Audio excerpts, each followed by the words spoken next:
Bonjour, ciao, hey, ni hao, shalom. Assalamualaikum warahmatullahi wabarakatuh. Jumpa lagi bersama saya, Kak Alicia. Pada video kali ini, kita akan membahas materi fisika yang asyik dan menyenangkan, yaitu membahas tentang medan magnetik.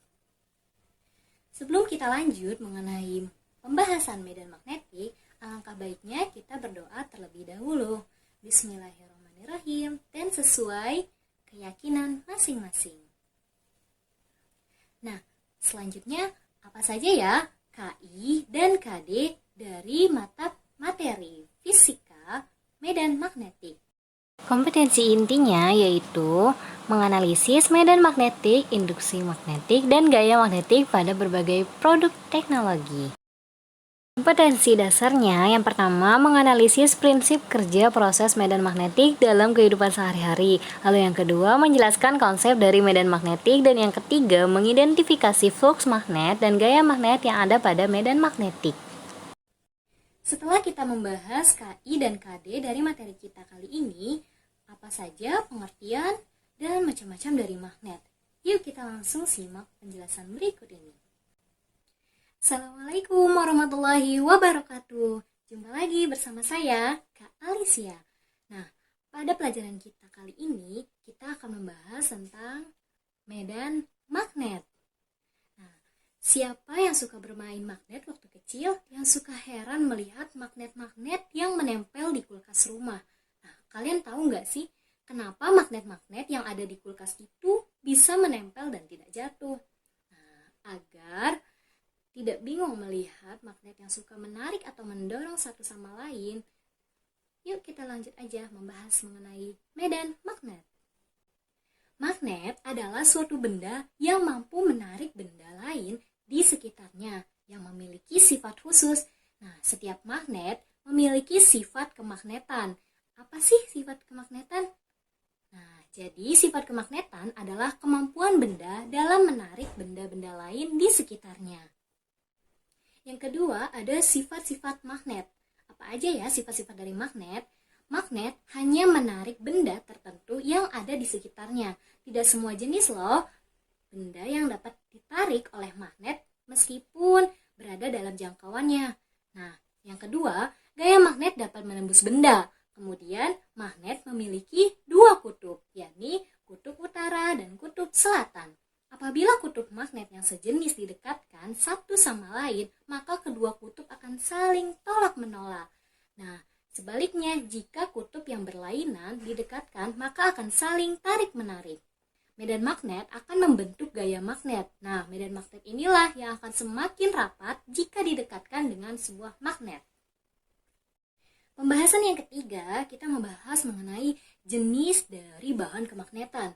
Nah, berdasarkan sifat kemagnetan yang sudah tadi saya jelaskan, jenis bahan magnet secara umum terbagi menjadi dua, yaitu bahan magnetik atau ferromagnetik, dan yang kedua adalah bahan non-magnetik. Nah, apa sih Kak ferromagnetik?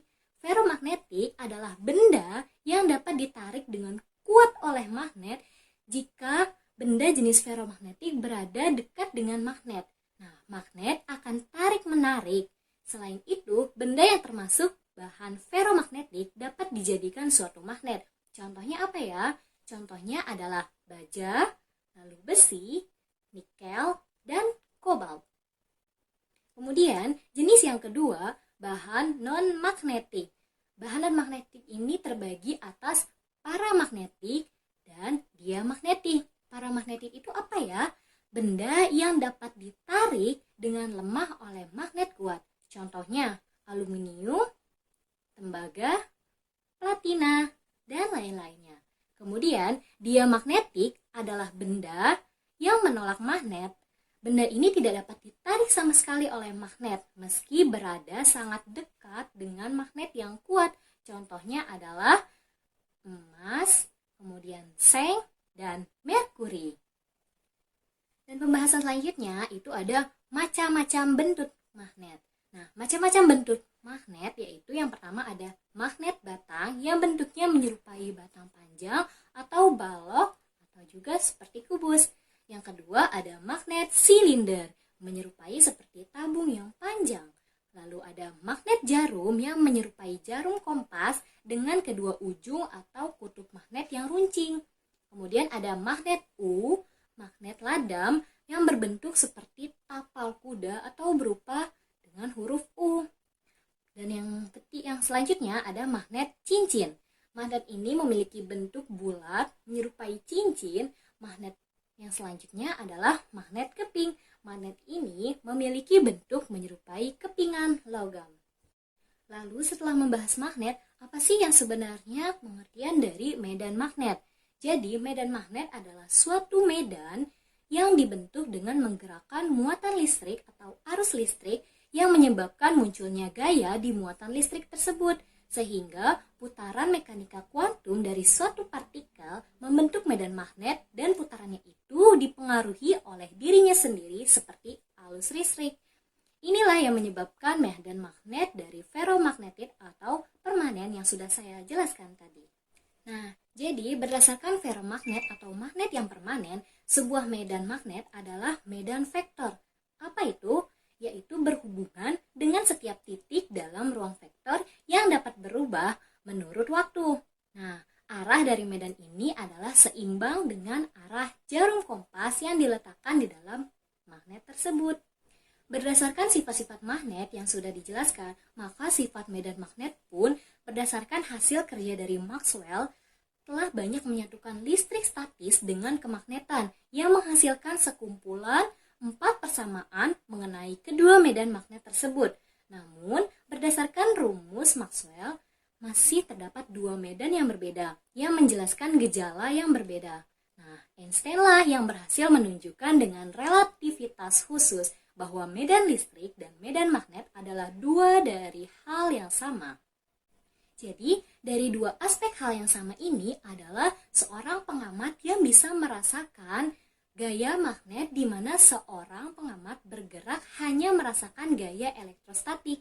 Jadi, dengan menggunakan relativitas khusus, gaya magnet adalah wujud gaya elektrostatik dari muatan listrik yang bergerak dan bisa dipraktikkan dan diperkirakan dari pengetahuan tentang gaya elektrostatik dan gerakan muatan tersebut atau relatif terhadap seorang pengamatnya.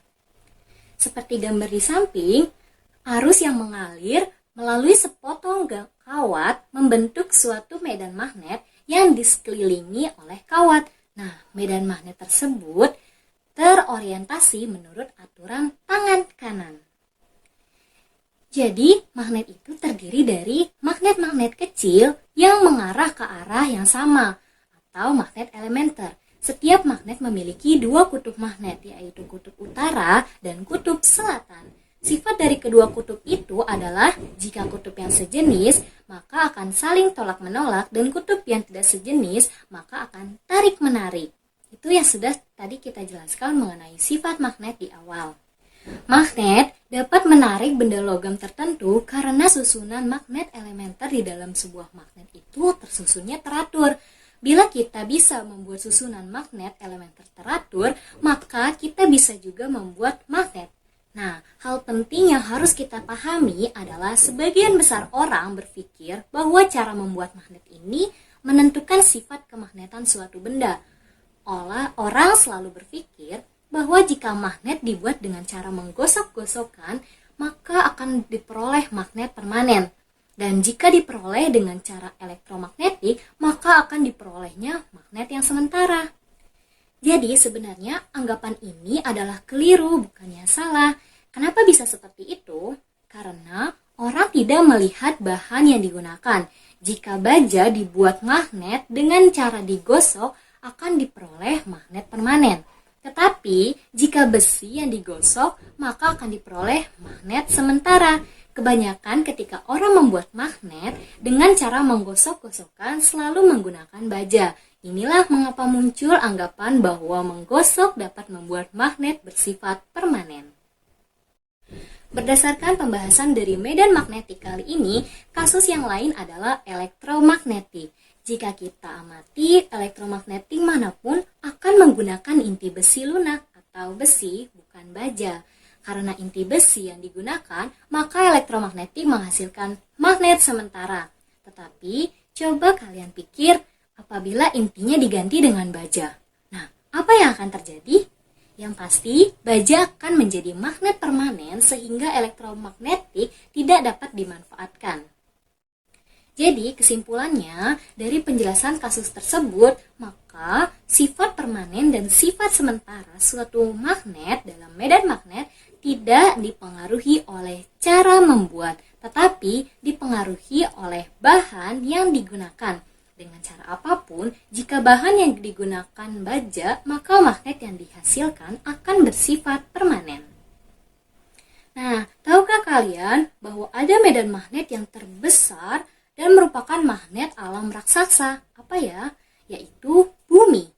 Dapat dibuktikan dengan alat yang dinamakan dengan kompas, di mana jarum petunjuk pada kompas akan menunjukkan ke arah utara dan selatan bumi kita, seperti yang diperlihatkan pada gambar berikut.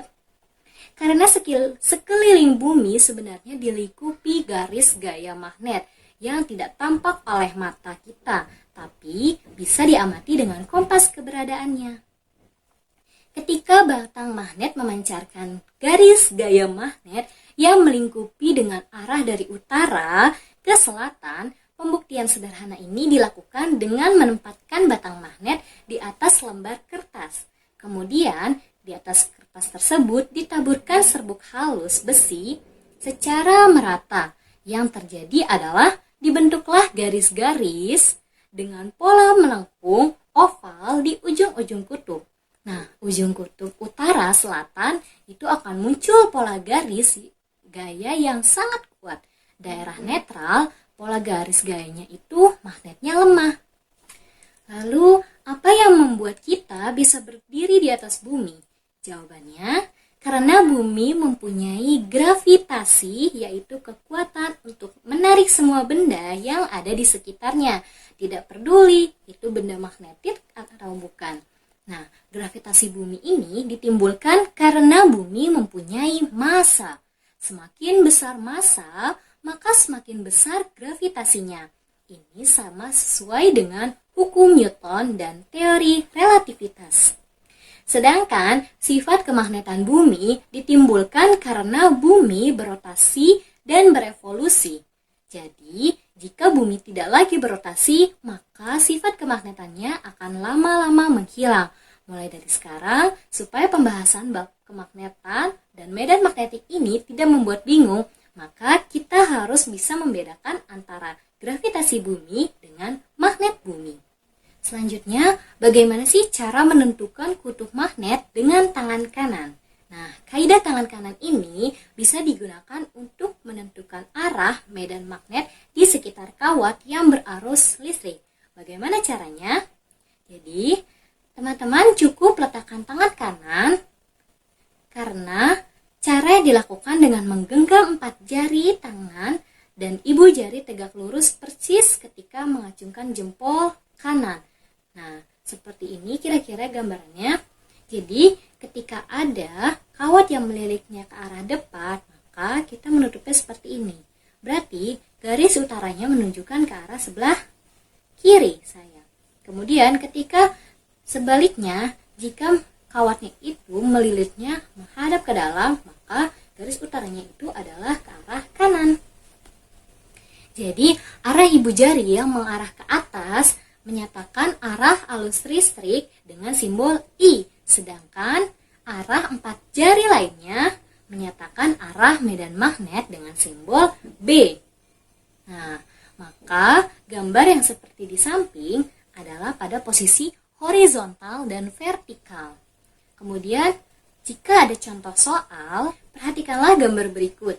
Nah, sebuah kabel yang beralirkan arus listrik ditempatkan di dekat kompas magnet. Berapa besar arus listrik dan arahnya yang dibutuhkan untuk meniadakan medan magnet bumi terhadap kompas sehingga kompas menjadi tidak berfungsi. Jika diketahui medan magnet buminya itu diasumsikan 5 dikali dengan 10 pangkat 5 min 5T. Nah, jadi cara mengerjakannya ialah dengan menggunakan rumus medan magnet, yaitu B sama dengan mu 0I per 2VR. Dapat dicari besar arus listriknya yaitu I sama dengan B kuadrat B 2V dikalikan dengan R per mu 0. Nah, diketahui bahwa jarak R dari kompas ke kabel itu sebesar 0,05 meter.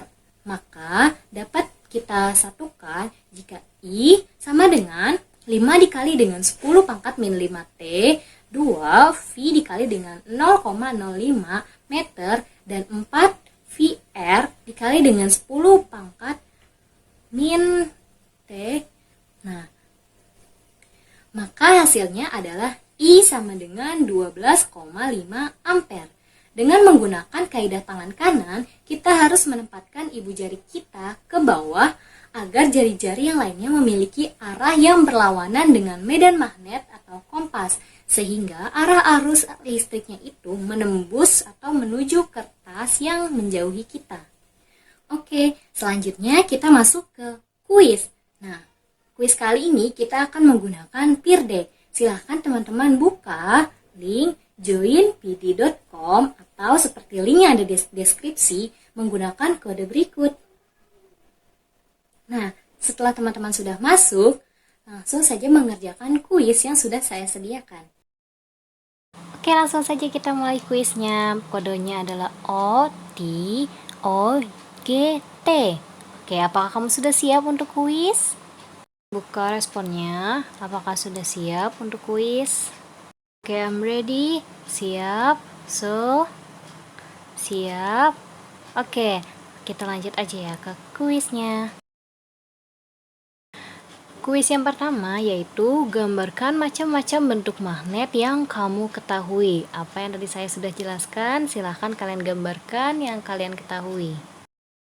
Oke, saya akan lihat responnya. Oke, ada magnet bentuk kapal, magnet batangan, ini magnet jarum, kemudian ada yang menggambarkan magnet keping. Oke, good. Kita lanjut ke next quiz. Apakah kutub yang sejenis akan tarik-menarik? Jawabannya adalah ya atau tidak. Jawabannya adalah yang sejenis akan tolak-menolak. Jadi jawabannya tidak. Oke, yang merah ya, jawabannya itu tidak. Oke. Next quiz, apakah kutub yang tidak sejenis akan tarik-menarik? Betul atau salah? Ya atau tidak? Yang tidak sejenis akan tarik-menarik. Oke, sepertinya masih ada yang miskonsepsi. Oke, good. Kutub yang tidak sejenis itu benar, akan tarik-menarik. Oke, ke next quiz. Sebutkan kegunaan magnet dalam kehidupan sehari-hari yang tadi saya jelaskan. Apa saja ya? Jawabannya 1, 2, dan 3. Bebas, boleh milih. Oke, kompas, tempelan magnet kulkas, dan oke, jam tangan yang ada magnetnya ya maksudnya. And the last question, apa kesimpulan dari materi medan magnetik? Ayo, kalian bisa simpulkan apa saja ya kesimpulannya. Oke, dan kesimpulannya adalah medan magnet dalam ilmu fisika adalah suatu medan yang dibentuk dengan menggerakkan muatan listrik yang menyebabkan munculnya gaya di muatan listrik tersebut. Oke, good. Sepertinya sudah bisa memahami semuanya. Jangan lupa dicatat untuk materi pembelajaran kita pada hari ini. Yuk kita lanjut lagi kembali ke kelas. Wah, luar biasa sekali. Kalian sudah berhasil mengerjakan kuis-kuis yang sudah saya berikan. Dan bagi yang belum bisa memahaminya, bisa langsung bertanya ke saya atau kepada teman-teman yang sudah dapat memahami materi mengenai medan magnet. Semoga dapat bisa dicerna dengan baik dan dipahami mengenai materi medan magnet ini. See you the next video. Assalamualaikum warahmatullahi wabarakatuh.